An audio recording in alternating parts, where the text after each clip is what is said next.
Di panggung geopolitik dunia, ada langkah-langkah yang terdengar keras. Ada pula manuver cerdas yang dilakukan diam-diam. Hari ini kita akan membahas salah satunya, sebuah langkah strategis dari Indonesia yang tidak hanya membangun jembatan dan pelabuhan, tapi sedang menggeser peta kekuatan ekonomi di Asia Pasifik.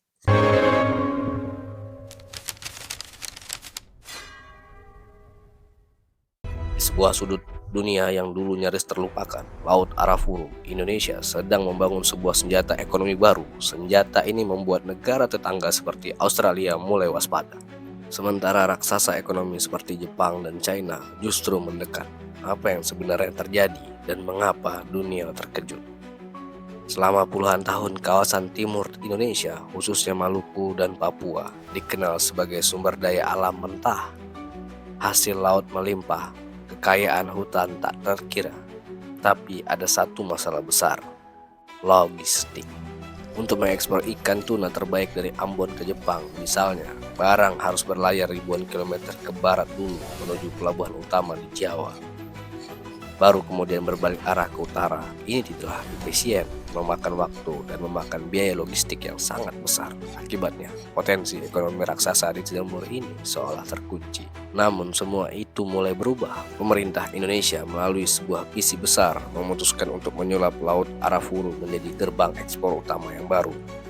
Ini bukan sekedar membangun dermaga, ini adalah proyek ekosistem pelabuhan perikanan berskala internasional dibangun, lengkap dengan ekspor hasil laut dan infrastruktur pendukung seperti cold storage modern dan teknologi pelacakan berbasis satelit.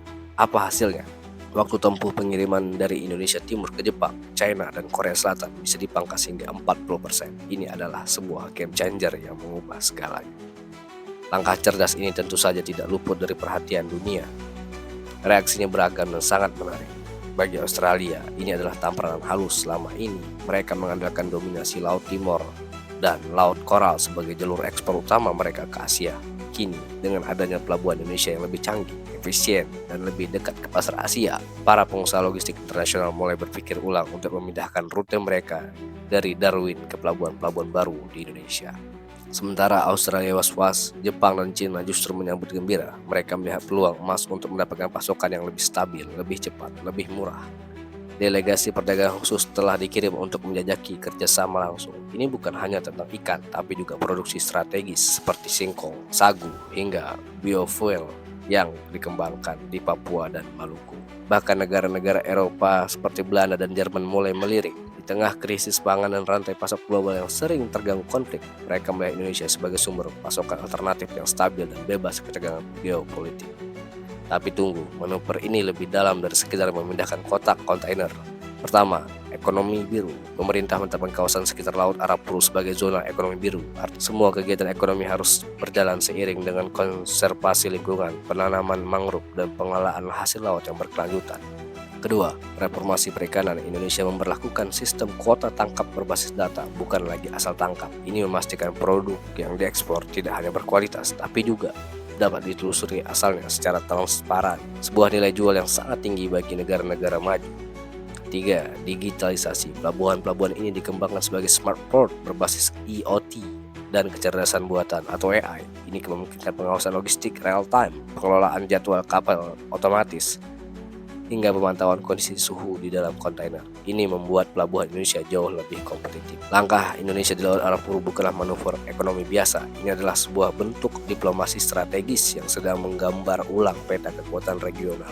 Dunia kini menyaksikan bagaimana Indonesia dengan visi yang matang, keberanian mengambil risiko, mengubah sebuah wilayah yang dulu dianggap pinggiran menjadi poros kekuatan baru. Dari pemasok bahan mentah, Indonesia bertransformasi menjadi negara dengan infrastruktur ekspor modern, manajemen logistik yang mumpuni, dan visi besar di masa depan.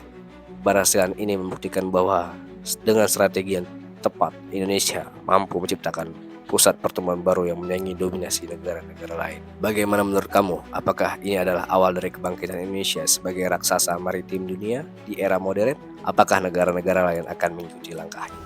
Sampaikan pendapat Anda di kolom komentar. Jangan lupa like, share, dan subscribe channel ini agar tidak ketinggalan analisis mendalam lainnya. Terima kasih sudah menonton.